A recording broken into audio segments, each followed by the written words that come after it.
Hello everyone, this is a drill number 3 for crow pose. So we're going to warm up first. Find seated position, your leg extend forward. And then bend on your left knee. Wrap your arm over your left leg. Flexing on your left toes and squeeze your knee. Squeeze your leg towards your chest.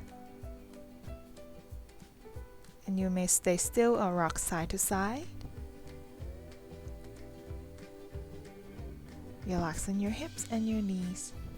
Lengthen your spine. And then extend your leg. By your left hand, get a hold with your foot. And then from here, bend your left knee and make your way to, I modified this pose from 90-90, but you will probably find about 45, not fully 90 degree on your knees. Then hang on for this position for a couple breaths to release tension from your hips and your knees. And then slowly extend your left leg and do exactly same with the opposite side. So making sure as you squeeze in your knee towards your chest here, lengthen your spine. You can rock side to side or stay still. And then extend your leg, get a hold with the edge of your right foot, and then bend your knee. If you're not sure how it looks like, it's almost like half hero pose here, but the top of your foot not on the ground. The arch of your foot is on the ground, and you will find 45 degree on both knees. And then left hand supporting, lean to the left and extend your legs. Alright, and forward fold. Let's hold on this position for a couple breaths.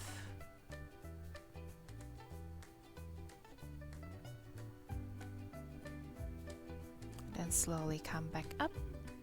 And then right here, I recommend you to warm up with Bakasana before we go into a full pose. Holding on to this position for 5 full breaths at least, or a little bit longer than that, up to you. Making sure there's no pain over your hips or your knees. You can find modification on any of them that I was giving you in the previous video. And then right here I'm going to show you the crow pose position. Yay, finally, right? So we're going to use the block to help. If you don't have block, I recommend to use the wall. So what I'm going to show you first here, standing position, hip distance apart. Then you turn your heel in, then you find your toes pointing out. And then squat down. And from here, plant your hand. You want to find your fingers spread wide. Your heel moving in towards one another. Your knees squeezing in towards your rib. You want to find that core strength going, engaging your legs and your hips and your core. And then what we're going to use the block for. So we're going to plant our forehead on the block. That way you will feel more secure, so you don't tip forward. That's just something that you can work on. Eventually, we don't want to find the block in front of our face. And then our arm, fingers spread wide. Keep your arm extended at all time. Plant it down. Your back round, engaging core, engaging your arms. Protract your shoulder. Lift your hip off the ground. Squeeze your knee towards your rib. And plant your forehead over the block. And then you may find some confidence here to lift your foot. You do not need to lift both foot right quite yet. You may find one foot off the ground. Point your toes. Hold. And then switch the side. You can rest a little bit here. And then move back into same position. Round your back. Protract your shoulder. Lift the other foot up. And then keep switching side to side. Working on your core. You may find good number for yourself.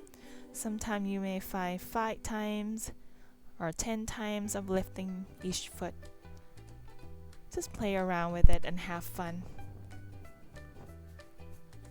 Alright, let's try again all together without the block. But now you're more working on your foot and core engaging as you find more confident of planting your face forward. Making sure you want to look forward. Don't looking down on your hands. Keep looking forward. Alright, let's try one more round. This is a good core exercise.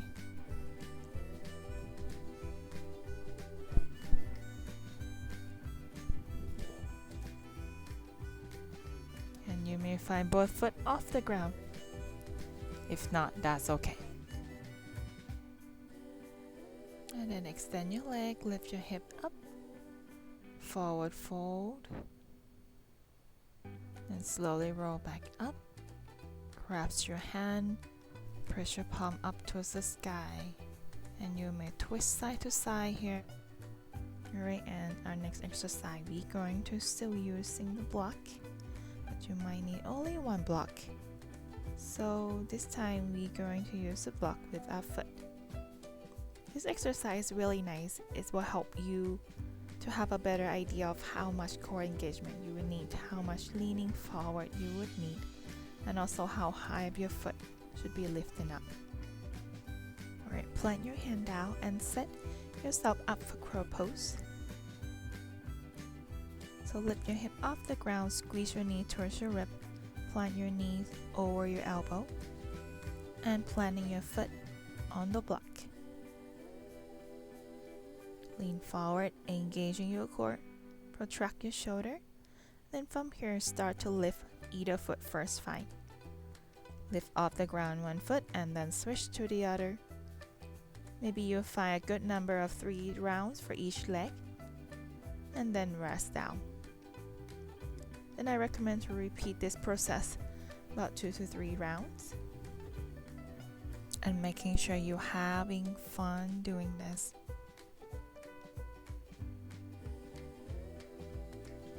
And always keep your shoulder protract.